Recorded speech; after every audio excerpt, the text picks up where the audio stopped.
Hello, Detroit citizens. I have one heck of a treat for you this time. And it's Robocop Rogue City. Massive thank you to Nacon, Teyon, and DeadGoodMedia for allowing me review access to the game, as this has a special place in my soul. As always, I try to limit my review footage to small segments in videos, as well as mechanics or screenshots, like skill trees, in hopes to minimize the spoiler impact on you so you can still enjoy what the game has to offer. With that in mind, I also don't rate games based off a number scale, as a number doesn't mean anything to you, and we all like different things. If you enjoy my pre-release coverage, reviews, live streams, or anything else, please make sure to subscribe.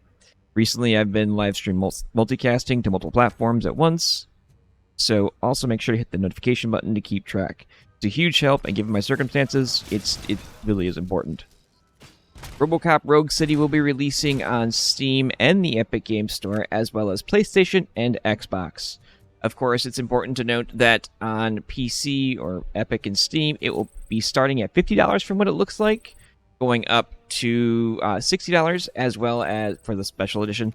And then on console, it looks like it will be starting at $60 and then going up to $70, I believe it is. This game is based on, well, obviously the 1980s classic Robocop. You are Robocop, of course, part man, part machine. You're here to bring order to the chaos that is now in Detroit. You choose how majority of the game missions go, from upholding the law to the public trust, and more. You also have an incredible amount of free roam or freedom to pursue all sorts of side missions and story in all different locales. Remember, though, that these choices will affect how the adventure unfolds, as well as ending in situations there. Of course, it's also important to point out that these areas are free roam, but you can't, go back and forth between a lot of them. Basically, just make sure that you're done with an area before you, really progress your main story. Now, from local gangs all the way up to crime lords with evil plans, kitty rescues, you have it all, including your legendary Auto 9. The story takes place after the events of the second film. You're going to see a plethora of characters you've seen in the films. They're incredibly well done, honestly. And you'll also see the legendary Peter Weller reprising his role as Robocop. There are literally tons of locations, funny quips, 1980s references, secrets, Easter eggs, and more that you will discover in the game. Now, of course, you are equipped with your legendary Auto 9 service weapon, but there are something around 20, probably more different types of weapons you can use from around the game or from enemies that you find in the environments and so forth, as well as cybernetic abilities and upgrades that you choose based on skill points and even the environment around you to help you. Not all of these abilities are combat related either, and many can aid you in the conversation or how you deal with situations. Now, your Auto 9 also has PCBs. You can find and change these how you see fit while playing the game. These PCBs are like small skill or stat trees for your weapon that are separate from your actual skill trees, and they can be swapped out at will, as well as be completely reset and so forth there. Now, as you explore and play the game, you find these little upgrade pieces, which I can't remember the name of right now. You use little pieces, you kind of connect the dots between the different portions of the PCB. You obviously want to try to avoid the negative stat boosts, and you unlock the skill trees on the PCBs how you choose for your weapon. Now, these upgrades can just be complete stat unlocks. You can unlock things like better, penetration of armor, heavier shots, or just flat out more gore. This is actually a quick little glimpse at the PCB modification merge board right here. You can just merge them together to kind of re-roll them into a different one if you'd like. And of course, the game certainly does not lack that by any means. Many of Robocop's shots will not only delimb enemies, but they have voice lines that react to different shots, from, losing a limb to an arm, or however the situation unfolds. Now, not only can you get better abilities, but you can just use your power that you have already as well, your fists. You can grab enemies, you can throw them across rooms, you can throw them into others, you can toss someone's motorcycle across the lot, or toss a person in the air and see if you can just shoot them out of the air with your pistol. You could just go with the simple punching the heads straight off their bodies. That works just as well.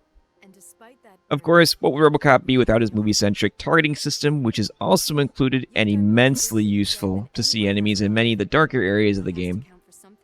You're not entirely invulnerable, but of course you feel like it many times in the game. You will find little OCP healing devices that you carry on you, like little healing potions, basically.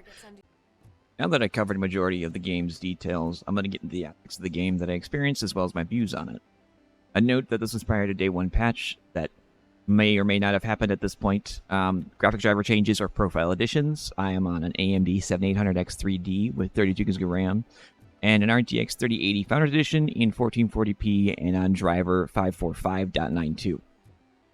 Now, I did spend somewhere around 15 to 20 hours or so in-game, maybe even a little bit more than that. This did include a lot of testing with the config files, graphic options, and other things. However, I did go through a majority of the game in detail, and my Steam achievements show something around 94% completion. I've always loved Robocop, given I was born with the movie's time frame. However, ED209 and so forth always, for some reason, frightened me. I'm not even sure why. The game does a great job of not only bringing that feeling back, but the overall movie style of things to the game itself.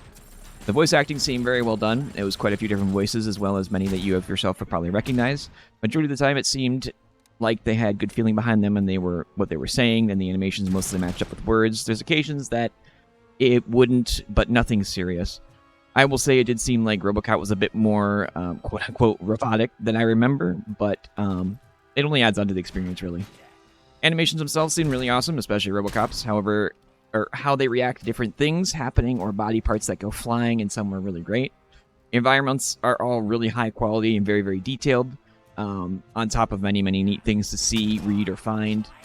I did love the choice changes, I did love the choices change things mechanic in the story as well. The open map was really neat to experience. However, again, make sure you do what you want in areas before you progress the main story, since you can't go back. The map brings up the fact that you are Robocop and are not exactly quick, so traversing semi-slowly does take a good amount of game time if you choose to explore. It can be a bit bothersome, especially after hearing Robocop's footsteps for hours on end, so keep that in mind. Audio balance seemed mostly good. There was only a few times that voices or sound effects acted a bit strange. I did encounter, and so will many, I assume, some usual type of DLSS-like blurring or ghosting around some edges of things at times, or weird blurriness on water, like on pavement and so forth. You can certainly catch some of these, you'll probably catch some of these in the video. Seeing UE5 rendering sections as you approach and so forth. There also is a bit of like a scratch glass-like effect on the screen from Robocop's visor that can be a bit annoying. However, the most annoying thing that I could see was there's like a bloom-like fog that encompasses most of the game, and I couldn't figure out a way to like fully get rid of it.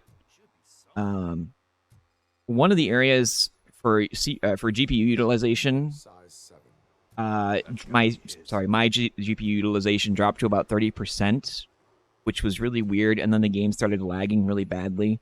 That could have just been some weird frame rate thing. It was only in one area, and once I rebooted my save, it was fine. The DLSS and other upscaling methods certainly will be needed to help balance frame rates from my experience, and I do dislike seeing that more and more in games these days. However, the game ran and looked pretty awesome given and utilizing them. Now, I did have most of my settings fairly high or max during my playtime, so there's also a special note to the effects in the game. They were behaving rather oddly. Turning them to low gave me a huge jump in performance, more than you would expect. And then the environment changed entirely and drastically changed. So keep that in mind if you're messing around with the settings. Effects definitely help, but you definitely see a huge difference between like low and like going up above that.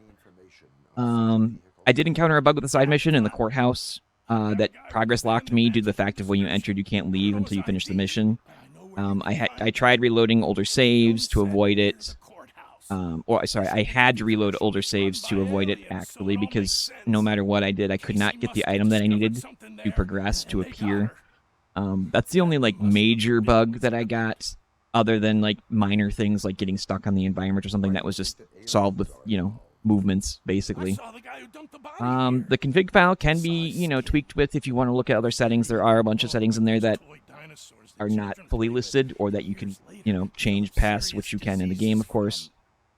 Be careful with them, of course, because there is some in there that will break things in the game. I know there was one setting I can't remember that I changed that made the NPC's eyes untextured, which was a little interesting. The game does a really good job at making a lot of backup saves in case you need to go and redo them.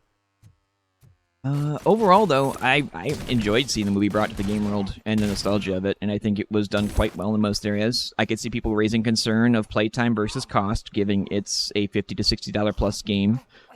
So keep that in mind if that's a concern from you.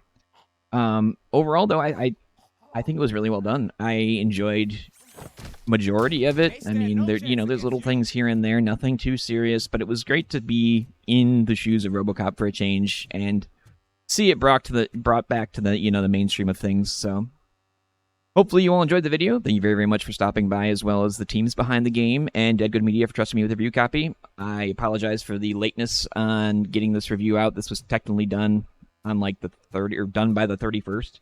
I just couldn't finish the voice recording stuff that I wanted to. I will see you all next time. And remember, Robocop's watching. Now, you leave. Bitches, come!